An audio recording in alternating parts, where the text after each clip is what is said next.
Sahabat GKI Klasik Solo, mari bersama berdoa sebelum kita merenungkan firman Tuhan. Di saat yang teduh ini, Tuhan tolonglah kami untuk mengerti akan firman-Mu, supaya hidup kami berjalan sesuai dengan kehendak-Mu. Amin. Firman Tuhan akan kita baca dari kitab 2 Raja-Raja, pasal 1, ayat yang kedua sampai ke-17. Pada suatu hari, jatuhlah Ahazia dari kisi-kisi kamar atasnya yang ada di Samaria, lalu menjadi sakit. Kemudian dikirimnya utusan-utusan dengan pesan, "Pergilah, mintalah petunjuk kepada Baal-Zebub Allah di Ekron. Apakah aku akan sembuh dari penyakit ini?" Tetapi berfirmanlah malaikat Tuhan kepada Elia orang Tisbe itu, "Bangunlah, berangkatlah menemui utusan-utusan Raja Samaria, dan katakan kepada mereka, apakah tidak ada Allah di Israel sehingga kamu ini pergi untuk meminta petunjuk kepada Baal-Zebub Allah di Ekron? Sebab itu beginilah firman Tuhan, engkau tidak akan bangun lagi dari tempat tidur di mana engkau berbaring, sebab engkau pasti akan mati." Lalu pergilah Elia. Sesudah utusan-utusan itu kembali kepada raja, berkatalah ia kepada mereka, "Mengapa kamu kembali?" Jawab mereka kepadanya, "Ada seorang datang menemui kami dan berkata kepada kami, 'Pergilah, kembalilah kepada raja yang telah menyuruh kamu dan katakan kepadanya, beginilah firman Tuhan, apakah tidak ada Allah di Israel sehingga engkau menyuruh meminta petunjuk kepada Baal-Zebub Allah di Ekron? Sebab itu engkau tidak akan bangun lagi dari tempat tidur di mana engkau berbaring, sebab engkau pasti akan mati.' Lalu bertanyalah ia kepada mereka, 'Bagaimana rupa orang yang telah datang menemui kamu itu dan yang mengatakan perkataan ini kepadamu?' Jawab mereka kepadanya, 'Seorang yang memakai pakaian berbulu dan ikat pinggang kulit terikat pada pinggangnya.' Maka berkatalah ia, 'Itu Elia orang Tisbe.' Sesudah itu disuruhnyalah kepada Elia seorang perwira dengan ke-50 anak buahnya. Orang itu naik menjumpai Elia yang sedang duduk di atas puncak bukit. Berkatalah orang itu kepadanya, 'Hai abdi Allah, raja bertitah, turunlah.' Tetapi Elia menjawab, katanya kepada perwira itu, 'Kalau benar aku ini abdi Allah, biarlah turun api dari langit memakan engkau habis dengan ke-50 anak buahmu.' Maka turunlah api dari langit memakan dia habis dengan ke-50 anak buahnya. Kemudian raja menyuruh pula kepadanya seorang perwira yang lain dengan ke-50 anak buahnya. Lalu orang itu berkata kepada Elia, 'Hai abdi Allah, beginilah titah raja, segeralah turun.' Tetapi Elia menjawab mereka, 'Kalau benar aku abdi Allah, biarlah turun api dari langit memakan engkau habis dengan ke-50 anak buahmu.' Maka turunlah api dari langit dan memakan dia habis dengan ke-50 anak buahnya. Kemudian raja menyuruh pula seorang perwira yang ketiga dengan ke-50 anak buahnya. Lalu naiklah perwira yang ketiga itu, dan sesudah sampai, berlututlah ia di depan Elia serta memohon belas kasihan kepadanya, katanya, 'Ya abdi Allah, biarlah kiranya nyawaku dan nyawa ke-50 orang hamba-hambamu ini berharga di matamu. Bukankah api sudah turun dari langit memakan habis kedua perwira yang dahulu dengan ke-50 anak buah mereka? Tetapi sekarang biarlah nyawaku berharga di matamu.' Maka berfirmanlah malaikat Tuhan kepada Elia, 'Turunlah bersama-sama dia, janganlah takut kepadanya.' Lalu bangunlah Elia dan turun bersama-sama dia menghadap raja. Berkatalah Elia kepada raja, 'Beginilah firman Tuhan, oleh karena engkau telah mengirim utusan-utusan untuk meminta petunjuk kepada Baal-Zebub Allah di Ekron, seolah-olah tidak ada Allah di Israel untuk ditanyakan lagi firman-Nya, maka sebab itu engkau tidak akan bangun lagi dari tempat tidur di mana engkau berbaring, sebab engkau pasti akan mati.' Maka matilah raja sesuai dengan firman Tuhan yang dikatakan oleh Elia." Sahabat GKI Klasik Solo, apa yang kira-kira kita lakukan ketika kita berada dalam kondisi terpepet atau terjepit oleh persoalan, oleh penyakit misalnya? Nah, menarik bahwa tubuh dan pikiran kita ketika kita ini terpepet oleh sebuah persoalan, itu akan memberikan serangkaian respon yang melibatkan reaksi biologis, psikologis, dan juga kognitif yang kompleks. Secara biologis, saat seseorang terpepet atau terjepit, otak akan mengirimkan sinyal bahaya yang mengaktifkan sistem syaraf sehingga tubuh mengeluarkan hormon adrenalin dan kortisol. Akibatnya, detak jantung meningkat, tekanan darah meningkat, nafas menjadi cepat, energi tubuh kita dialihkan semua ke otot untuk melawan atau untuk kabur dari bahaya tersebut. Tubuh bersiap-siap untuk bertindak cepat, tetapi bukan berpikir panjang. Nah, perlu diperhatikan dalam kondisi begini, kemampuan otak kita untuk berpikir rasional dan benar itu menjadi menurun. Namun, emosi kita meningkat, bahkan menguasai nalar kita. Pada kondisi seperti ini, orang bisa saja mengambil keputusan atau bertindak yang tidak masuk akal. Contohnya, beberapa waktu lalu ada artis Korea yang terkenal, sudah kawaan, memilih untuk bunuh diri dengan mengunci diri di dalam mobil dan menghirup asap dari briket arang. Orang bertanya-tanya, loh kenapa dia begitu? Bukankah dia terkenal? Bukankah penggemarnya banyak? Bukankah dia punya istri dan anak? Kok bisa-bisanya dia meninggalkan keluarganya dan seterusnya dan seterusnya? Nah, itu semua adalah pertanyaan yang membutuhkan jawaban yang masuk akal, padahal orang tersebut bertindak tidak masuk akal.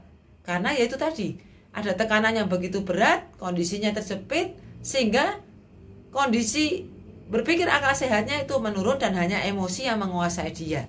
Maka pertanyaan mengapa begini, mengapa begitu, semuanya tidak akan mendapatkan jawaban yang masuk akal, karena memang otaknya fungsinya sedang menurun dan berada dalam kondisi yang disebut sebagai amigdala hijack atau emotional hijack. Dalam hal spiritual, seseorang yang mengalami emotional hijack juga akan cenderung mencari solusi cepat meskipun tidak logis, meskipun itu tidak sesuai dengan kehendak Tuhan. Seperti misalnya menjalani cara-cara pengobatan yang mungkin tidak bisa diterimanya dengan akal sehatnya pada kondisi dia saat sehat. Namun karena akalnya sedang tidak sehat, maka inginnya solusinya cepat, emosinya membajak dia, maka orang yang berkata bahwa dirinya beriman pun mungkin bisa jadi menempuh cara-cara yang tidak sesuai dengan kehendak Tuhan dan mengandalkan pertolongan-pertolongan yang menyesatkan. Nah, itu juga yang dilakukan oleh Ahazia. Dikatakan bahwa ia jatuh dari kisi-kisi kamar atasnya yang ada di Samaria lalu menjadi sakit. Sakitnya ini mungkin parah sehingga dia merasa berada dalam kondisi terjepit oleh penyakit itu. Tetapi bukannya dia berdoa minta petunjuk kepada Allahnya, dia malah menyuruh utusan untuk meminta petunjuk pada Allahnya orang Filistin, yaitu Baal-Zebub. Dia ingin tahu ramalan nasibnya itu nanti bagaimana. Namun Allah sebenarnya ingin menghindarkan Ahazia dari dosa yang semacam itu, sehingga dia menegur, apakah tidak ada Allah di Israel? Kok kamu mau menanyakan nasibmu kepada Baal-Zebub? Itu dikatakan Allah melalui Elia. Dan dengan teguran seperti itu nampaknya Ahazia kemudian beralih mau menanyakan nasibnya kepada Elia. Namun yang aneh, kenapa dia untuk menanyakan nasibnya itu harus memakai cara dengan mengirimkan seorang perwira dengan 50 anak buahnya? Ini sebenarnya mau konsultasi, apa mau diskusi, apa mau perang? Artinya Ahazia tidak merasa bersalah karena sudah mencari petunjuk melalui Baal-Zebub. Dia tidak merasa bersalah sudah berpaling dari Allah. Sudah begitu, sekarang dia membutuhkan Allah. Tetapi sikapnya bukannya menyesal atau hormat kepada Allah. Dia masih merasa memiliki kekuatan, kehebatan karena punya tentara. Padahal bangun saja dia tidak bisa. Dalam kondisi sakit di ujung tanduk pun dia tidak rendah hati di hadapan Tuhan dan menyesal. Sikapnya ini ternyata juga membuat perwiranya pun tidak menghormati Allah. Sampai di rumah Elia, bukannya bertanya dengan sopan, malah dia teriak-teriak, "Hei adik Allah, begini titah raja, segeralah turun." Ini menunjukkan bahwa sikap raja yang tidak hormat pada Allah membuat anak buahnya pun tidak hormat pada Allah. Mereka tahu bahwa Allah satu-satunya yang patut dihormati, tetapi baik sang raja maupun perwira sudah tidak jalan akal sehatnya. Akibatnya seluruh pasukan tentara itu mati. Namun untunglah masih ada yang berakal sehat, yakni perwira utusan yang ketiga.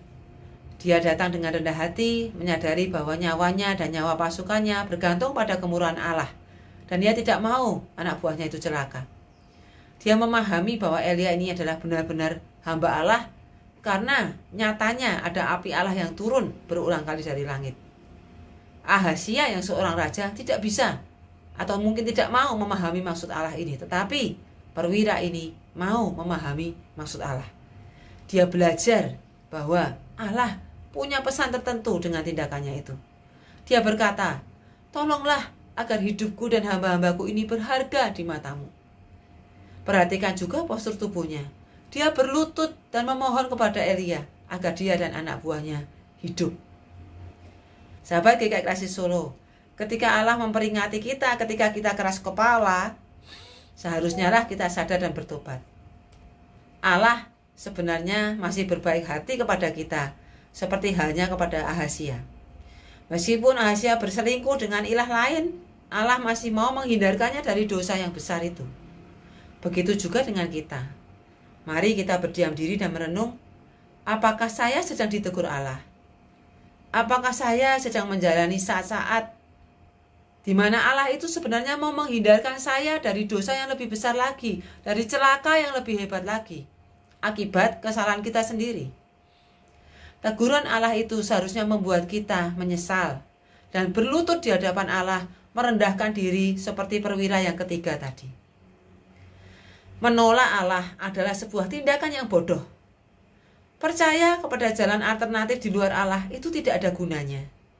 Berpalinglah kepada Allah terlebih dahulu dengan kerendahan hati, dan sadarilah bahwa Allah itu sungguh baik hati kepada kita yang bebal ini. Dia tidak pelit untuk menolong dan memberi kita apa yang kita butuhkan. Jangan biarkan kepanikan, ketakutan, rasa putus asa membajak akal sehat kita. Beberapa studi menunjukkan bahwa ketika seseorang itu sedang dikuasai emosinya, kemarahannya, takutnya, stresnya, atau kepanikannya, maka seolah-olah IQ-nya itu sedang turun 15 poin. Itulah sebabnya emotional hijack saat terjadi membuat kita dalam tanda kutip menjadi orang yang bodoh. Berpikir bodoh, melakukan tindakan yang bodoh. Maka saat emosi sedang menguasai kita, jangan ambil satu keputusan apapun, sebab nanti kita menyesal. Biarkan emosi itu turun dulu dan otak kita tidak lagi dibajak oleh emosi kita, supaya kita tidak menyesal dan terlanjur berpikir, berkata-kata, atau bertindak bodoh. Nah, satu tips supaya akal sehat kita tidak terbajak oleh emosi dan supaya kita bisa terhindar dari tindakan bodoh adalah dengan cara menambahkan pemasukan oksigen ke dalam otak kita. Dengan cara tarik nafas yang panjang, hitung 10 kali, berhenti, lalu hembuskan. Lakukan itu berulang kali. Nah, ini hanya salah satu tips. Yang penting hari ini kita diingatkan untuk menghindari tindakan bodoh saat kita berada dalam kondisi yang tersempit, lalu mencari jalan keluar di luar Allah. Percayalah, Allah tidak kurang cara untuk menolong kita. Amin.